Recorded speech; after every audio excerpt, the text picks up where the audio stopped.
Hello दोस्तों, स्वागत है आप सबका आपके अपने YouTube चैनल एकलव्य एस्ट्रोलॉजी में। और दोस्तों, आज हम बात करेंगे 12वें भाव के ऊपर। उससे पहले आप 11वें भाव का वीडियो जरूर देखें कि लाभ से लोभ उत्पन्न कैसे होता है, और लाभ और शुभ लाभ में डिफरेंस क्या है, नीड और ग्रीड में डिफरेंस क्या है, और आपको बहुत सारी टेक्निक्स उसमें समझ में आएंगी। जो लर्नर्स हैं, ज्योतिष सीखते हैं, उनके लिए बहुत कुछ है उसमें। और 11वां भाव कितना इंपॉर्टेंट है, और 11वां भाव के बाद क्या। आप देखिए, 11वें भाव के बाद 12वां भाव आता है। 12वां भाव, ये वीडियो अगर जो लोग समझ गए एस्ट्रोलॉजिकली भी और प्रैक्टिकली भी, और आपने उसको आज से अगर इम्प्लीमेंट कर दिया अपनी लाइफ में, सो आपको कोई नहीं रोक सकता एक वेल टू डू पर्सन या एक कह लीजिए कि रिच पर्सन बनने में। हालांकि patience, patience is the key. लेकिन आप चीजों को समझे कि हमारी कुंडली में हम कैसे चीजों को समझ सकते हैं अपनी लाइफ में, क्योंकि हमारी कुंडली हमारे जीवन को एक अच्छे से समझने में हमारी बहुत मदद करती है। और जब हमें चीजें समझ में आती हैं, और हो सकता है आप में से बहुत सारे लोगों को ये बहुत काम करे, मैं एक माध्यम, ये वीडियो एक माध्यम बन जाए। तो 12वां भाव कैसे एक धन दे सकता है, और बिजनेस किसको करना चाहिए, कौन लोग बिजनेस कर सकते हैं, ये वीडियो उन्हीं के लिए है। शुक्र के ऊपर, गुरु के ऊपर, शुक्र के एग्जॉल्टेशन के ऊपर बहुत सारी चीजें आपको समझ में आएंगी। चलिए शुरुआत करते हैं। ये वीडियो बहुत इंटरेस्टिंग होने वाला है। आप इसको ध्यान से देखें, पेशेंस के साथ देखें, तो आपको मजा आएगा। तो चलिए वीडियो की शुरुआत करते हैं और 12वें भाव की बात करते हैं। देखिए, 12वां भाव कहते हैं कि खर्चे का होता है। अब आप ये देखिए कि 11वां भाव जो लाभ है, उसके बाद 12वां भाव आता है। यानी आपको जो लाभ हुआ, आपके पास जो पैसा आया, अब वो लाभ पे बहुत सारी चीजें डिपेंड करती है। किसी को लाभ, सबको होता है। देखो, लाभ सबको है, ऐसा कोई नहीं है जिसको लाभ नहीं है। किसी को कम है, किसी को ज्यादा है। वो आपकी लाभेश की स्थिति, जन्म कुंडली में 11वें भाव कितने योग बना के बैठा, किस तरीके के अच्छे योग बना के बैठा लगन कुंडली और चंद्र कुंडली से, उससे हमें पता चलता है कि ये कितना अच्छा है। मैंने कुछ कॉम्बिनेशंस बताए थे धन के, तो आप वो देख सकते हैं। तो 11वां भाव जब लाभ हमारे पास आ गया, उसके बाद क्या। तो 11वें भाव से जो हमें लाभ मिलता है, वही लाभ 12वें भाव में जाता है। तो 12वां भाव, क्योंकि 11वें के बाद आता है, तो 12वां भाव क्या बनता है। 12वां भाव आपके लिए एक तो फ्रूट है कि भाई जो लाभ हुआ उसमें हम एंजॉय करेंगे, खर्चा करेंगे, पार्टी करेंगे। रिपेमेंट का है, लोन रीपेमेंट का भी है 12वां भाव। रीपे करेंगे, अपने बिल पे करेंगे। वो हो गया कि 11वां भाव से जो चीजें मिली उसको हमने एज एक फ्रूट एंजॉय किया, 12वें भाव में खर्चा करके मजा लिया। लेकिन वही 12वां भाव आपके फ्यूचर के लिए एक बीज का काम करता है, सीड, जिसको हम कहते हैं इन्वेस्टमेंट। इसीलिए 12वां भाव द्वितीय भाव यानी धन भाव से 11वां पड़ता है। यानी कि जो पैसा आया उसको इन्वेस्टमेंट में लगाया, और इन्वेस्टमेंट से और पैसा बनाया। यानी द्वितीय भाव को जो ग्रो करेगा, वो 12वां भाव करेगा। इसीलिए कालपुरुष कुंडली में शुक्र, जो द्वितीय भाव का स्वामी है, वो अपने से 11वें में जाके एग्जॉल्ट होता है। यानी कि लक्ष्मी, जो शुक्र है, वो एग्जॉल्टेड होता है अपने से 11वें में। इसीलिए किसकी कुंडली में अगर द्वितीय भाव का स्वामी 11वें 12वें में बैठा, और 12वें का द्वितीय में बैठा, दोनों में डिफरेंस क्या है कि द्वितीयेश अपने से 11वें चला गया। यानी कि ये लोग क्या है, ये इन्वेस्टमेंट करके इनका पैसा बढ़ेगा। तो आपको अगर रिच बनना है, तो आपके 12वें भाव को समझना पड़ेगा। आप देखेंगे हमारे शास्त्रों में भृगु, जब आप पुष्य नक्षत्र के बारे में पढ़ेंगे, जो बृहस्पति का नक्षत्र है, तो बृहस्पति को इकोनॉमिक्स का कारक कहते हैं, अर्थशास्त्र। तो बृहस्पति और शुक्र दोनों ही अकाउंटिंग और बैंकिंग, फाइनेंस, इन सब चीजों को रिप्रेजेंट करते हैं। मरकरी को साइड कर दीजिए अभी। इसीलिए 12वीं राशि का स्वामी कौन है, जुपिटर। और एग्जॉल्टेड कौन होता है वहां पे, शुक्र। शुक्र एग्जॉल्टेड होता है। शुक्र जो है वो फ्यूचरिस्टिक विजन बनाता है कि मुझे कहाँ इन्वेस्टमेंट करना है, कैसे करना है, किस तरीके से ग्रो करना है। इसीलिए शुक्र अपने से 11वें में या 12वें में एग्जॉल्टेड हो जाता है। और जुपिटर जो है पास्ट की चीजों से देखता है कि मेरा कितना खर्चा है और क्या उसमें किया जा सकता है। तो ये दोनों ही अकाउंटिंग है, लेकिन एक पास्ट की नॉलेज रखता है, उसका अकाउंट्स बनाता है, कितने खर्चे हैं, कैसे हैं, क्या है। एक फ्यूचरिस्टिक चीजों के लिए अकाउंट्स बनाता है कि भाई आप कितना उसमें इन्वेस्ट करेंगे। इसीलिए जब जुपिटर टॉरस में हो, जुपिटर वीनस युति वाले, मनी माइंडेड, मनी मैनेजमेंट, इसीलिए जुपिटर वीनस को गजलक्ष्मी कहते हैं। गजलक्ष्मी क्योंकि बृहस्पति ब्राह्मण है। ब्राह्मण क्या है? ब्राह्मण बृहस्पति, बृहस्पति मतलब बृहद, वास्टनेस, एक्सपेंड करना। इसलिए जुपिटर वीनस की युति में पैसा इन्वेस्ट करना, एक्सपेंशन होता है पैसे का। इसलिए आपकी कुंडली में अगर सेकंड लॉर्ड 12वें में बैठा हुआ है, उनकी युति बनी हुई है और वो अच्छी कंडीशन में है, तो आप ये समझ लीजिए कि आपको 12वां भाव बहुत अच्छे से पैसा दे रहा है। यानी कि आप इन्वेस्टमेंट से एक समय बाद, जैसे कुछ लोग कहते हैं कि अब मैंने इतना इन्वेस्टमेंट कर लिया कि अब मैं बैठ के खा सकता हूँ, बस वो 12वां भाव है उनके चार्ट में। आप देखेंगे कि कहीं ना कहीं 12वें भाव से द्वितीय का, 11वें का कुछ संबंध है। यानी कि जो आया वो इन्वेस्टमेंट में लगाया। इसलिए जुपिटर टॉरस, जुपिटर वीनस वाले आपको बैंकिंग, फाइनेंस, इकोनॉमिक्स में काम करने वाले, मनी माइंडेड, मनी मैनेजमेंट करने वाले मिलेंगे। और इसलिए इसको कहते हैं गज लक्ष्मी। गज मीन हाथी, हाथी एक्सपेंशन को रिप्रेजेंट करता है।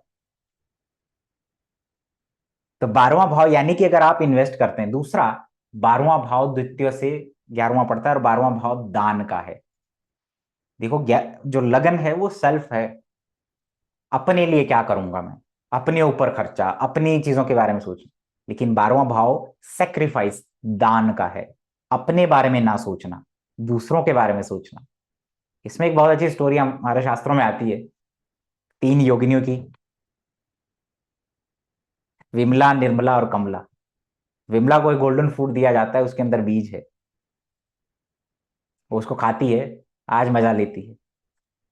विमला जो है फ्रूट को खाती है और बीज को लगाती है, लेकिन वो थोड़े समय बाद इम्पेशेंट हो जाती है कि भाई कैसे जो है इस बीज से सिर्फ अभी तक एक ही मुझे जो है फ्रूट मिला। तो क्या करती है, उस बीज से जो वृक्ष बनता है उसको काट के, उसको बेच के जो है एंजॉय करती। लेकिन जो कमला है, उसको जो फ्रूट मिलता है उसको एंजॉय करती है और बीज लगाती है, और उस बीज से जो वृक्ष बनता है उसका इंतजार करती है, यानी उसके अंदर पेशेंस है। फिर उस वृक्ष में जितने फ्रूट लगते हैं उन फ्रूट को एंजॉय करके उसमें से कुछ को वो जो है इन्वेस्ट कर देती है फ्यूचर के लिए। यही एक अच्छे 12वें भाव की निशानी है। क्योंकि इन्वेस्टमेंट, लॉन्ग टर्म इन्वेस्टमेंट, एक होती है शॉर्ट टर्म इन्वेस्टमेंट, एक होता है लॉन्ग टर्म इन्वेस्टमेंट। तो ये दोनों ही 12वें भाव से जुड़े हैं। अगर आप अपने जीवन में कमला की तरह एंजॉय करना चाहते हैं, तो आपको जो है इन्वेस्टमेंट करना चाहिए और पेशेंस रखना चाहिए। जैसे, और जितना ज्यादा, जैसे बहुत सारे लोग दूसरों को मनी लेंडर्स होते हैं, पैसा उधार देते हैं। 12वां भाव का संबंध द्वितीय भाव से होता है उनकी कुंडली के अंदर, और लोग उनसे पैसा मांगते हैं।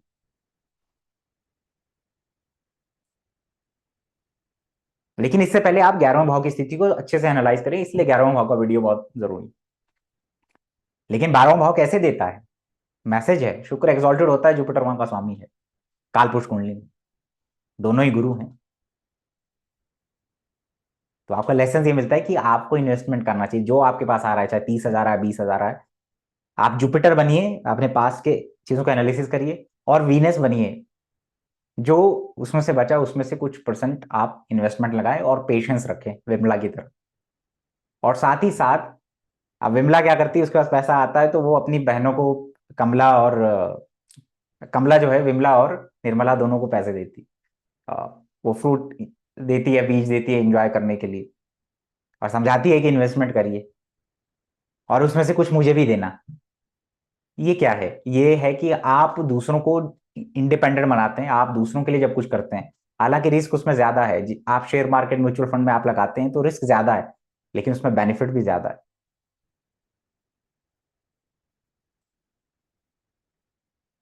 तो 12वां भाव हमें बहुत सारी चीजें सिखाता है कि आप अपने खर्चे को तो नियंत्रण करें ही करें।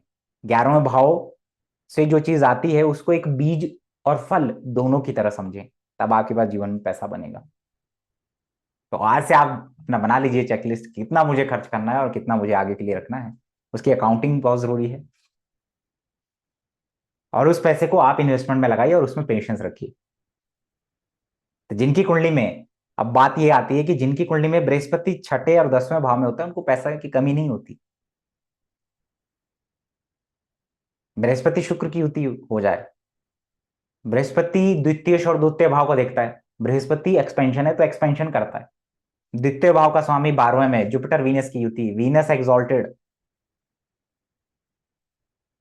ये कुछ ऐसे कॉम्बिनेशन हैं कि आपको पैसा देंगे, समय के साथ इन्वेस्टमेंट से आपको अच्छे खासा पैसा मिलेगा।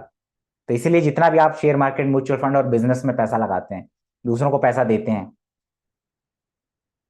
आपको लाभ मिलता है बाद में सेकंड हाउस से, क्योंकि 11वां है, 12वां भाव। और 12वां भाव दान का भी है। आप देखिए कि मरकरी जो विष्णु है वो वहां नीच के हो जाते हैं, डेबिलेटेड हो जाते हैं, सेक्रीफाइस।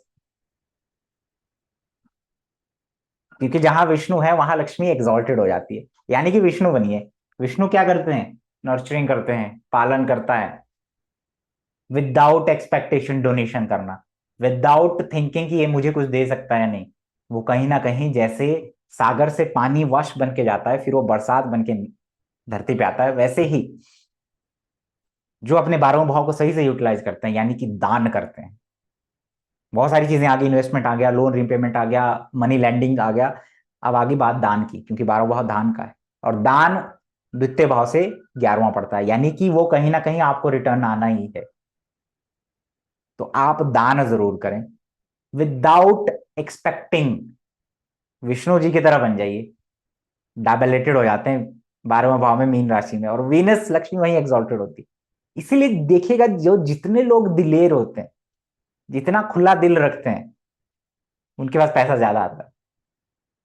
कभी भी आप देखिए, कभी कमी नहीं होगी, आता रहेगा। तो आप मनी मैनेजमेंट सीखिए 12वें भाव से, ज्योतिष के साथ कनेक्ट करके। अब जो कुबेर के बारे में आप पढ़ते हैं, कुबेर योग होता है। कुबेर योग तब बनता है जब आपकी कुंडली में जुपिटर राहु सेकंड हाउस में, जुपिटर राहु टॉरस में, जुपिटर वीनस राहु की युति, जुपिटर वीनस के नेक्स्ट हाउस में राहु हो, या द्वितीय के साथ राहु बैठा हो।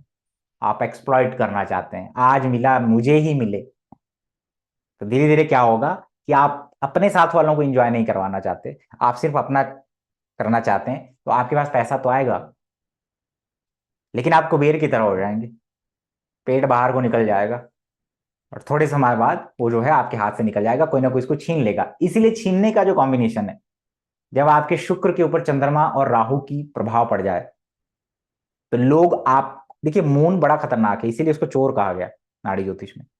तो मून जब वीनस के ऊपर प्रभाव डालता है, और वो राहु का भी वीनस के ऊपर प्रभाव है, इसका मतलब आपकी लक्ष्मी यानी आपकी पत्नी, क्योंकि आपकी पत्नी आपकी लक्ष्मी है, उसके ऊपर दूसरों की नजर है। इसलिए दूसरे पैसा मांगने लगते हैं आपसे, छीनने लगते हैं, चोरी करने लगते हैं, ठगने लगते हैं आपको, चीटिंग प्रोन हो जाते हैं आप। तो इन लोगों को ये है कि उन लोगों को शो ऑफ नहीं करना चाहिए पैसा, बल्कि जो आ रहा है उसको इन्वेस्टमेंट करिए, और जो मांग रहा है उसको आप मैनेज करिए। और जिन लोगों को ये चार्ट के अंदर कॉम्बिनेशन खुद भी होता है, वो खुद भी आप इस तरीके का ध्यान रखें कि आपको कुबेर की तरह एक्सप्लॉइट और होर्डिंग में विश्वास नहीं रखना है। आपको इन्वेस्ट भी करना है, दान भी करना है। फूड डोनेशन कर सकते हैं, शादी में दे दिया, किसी लड़की में दे दिया, तो आपके लिए कहीं ना कहीं वो पैसा रिटर्न होके आता है। आप या तो वो चीता बन जाए जो हिरण के पीछे यानी लक्ष्मी के पीछे भाग रहा है कि मुझे मिल जाए, जब एक बार वो मिल गई तो ज्यादा देर सस्टेन नहीं करेंगे। या आप उस फूल की तरह बने जो मधुमक्खी को अपनी तरफ खींचता है, और बदले में मधुमक्खी कुछ ना कुछ फूल से लेती है, लेकिन वो फूल भी खिलता है उस मधुमक्खी से। तो जब आप दूसरों को हेल्प करते हैं, दान करते हैं, तो वो कहीं ना कहीं आपको रिटर्न आएगा जरूर। तो 12वें भाव से ये चीजें हमें सीखने को मिलती है। द्वितीय का 12वें में जाना अच्छा होता है। 12वें का द्वितीय भाव में बैठना अच्छा नहीं होता, ज्यादा खर्चा देता है। लेकिन अगर आपकी कुंडली का 11वां भाव अच्छा है, तो कहीं ना कहीं आपको ये इन्वेस्टमेंट खर्चे भले ही बनाएगा, लेकिन उस खर्चे को आप इन्वेस्टमेंट में करें, शेयर मार्केट में करें, प्रॉपर्टी में करें, म्यूचुअल फंड में करें, किसी तरह के फिक्स डिपॉजिट में करें, तो आपको धीरे धीरे पैसा ग्रो करेगा। बस बात यह है कि जितना ज्यादा रिस्क, उतना ज्यादा रिटर्न होता है लाइफ में। तो ये कुछ मनी मैनेजमेंट के रूल हैं जो हम 12वें भाव से सीखते हैं। 12वां भाव बहुत अच्छा भाव है in terms of money. Brihaspati अगर आपके द्वितीय भाव को देखता है, बृहस्पति अगर आपके 12वें भाव को देखता है, तो वो कहीं ना कहीं आपसे इन्वेस्टमेंट करा के ग्रो कराता है। इसलिए बृहस्पति दूसरे आठवें, सॉरी छठे आठवें भाव में एक्सपेंशन करता है, क्योंकि वो 12वें भाव को भी देखता है और दूसरे भाव को भी देखता है। इसीलिए कहते हैं लाल किताब में कि बृहस्पति छठे वाला पैसे की कमी नहीं होगी, बैठ के खाएगा, क्योंकि वो इन्वेस्टमेंट से कमाता है। कुछ समय बाद इन्वेस्टमेंट इतना हो जाता है कि वो कहता है कि अब तो मैं बैठ के खा सकता हूँ।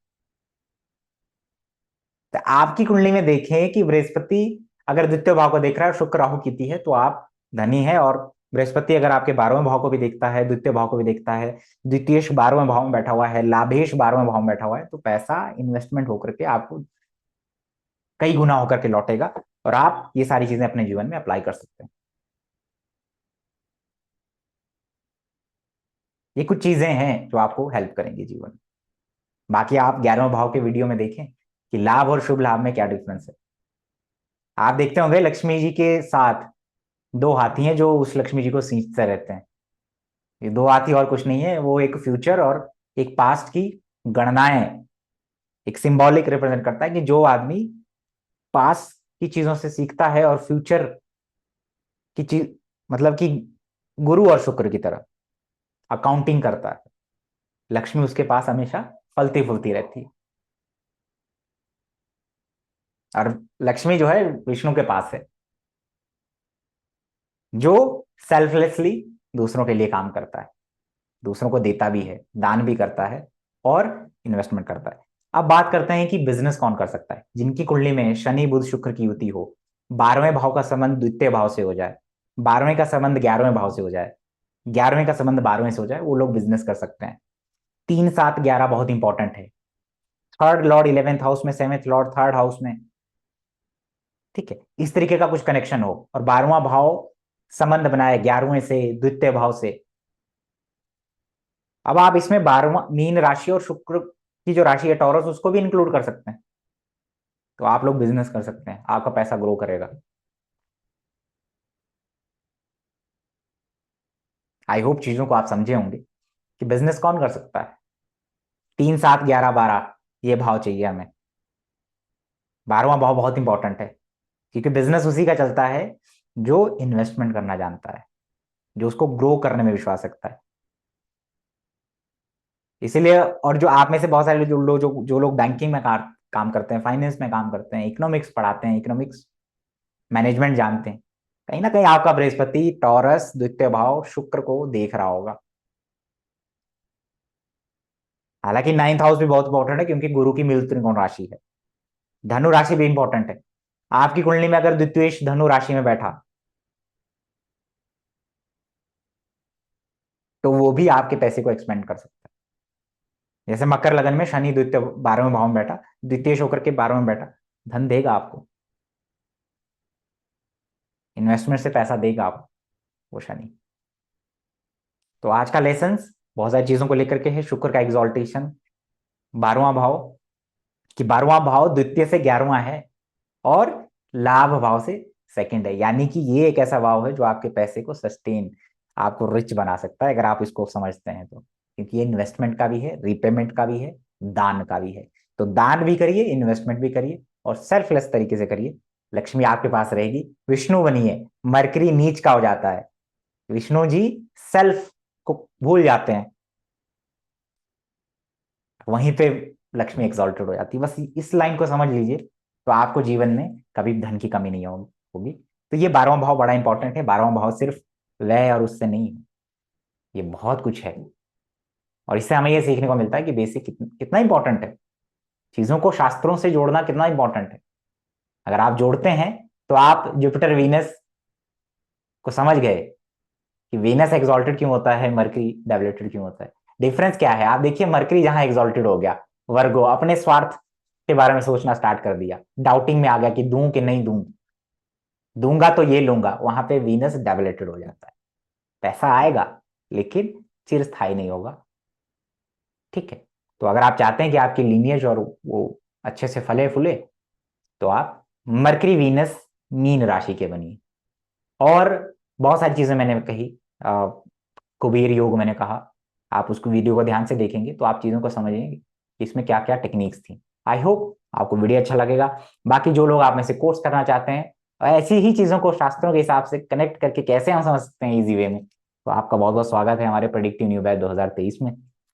लेते हैं अलविदा, मिलते हैं आपसे, प्रणाम।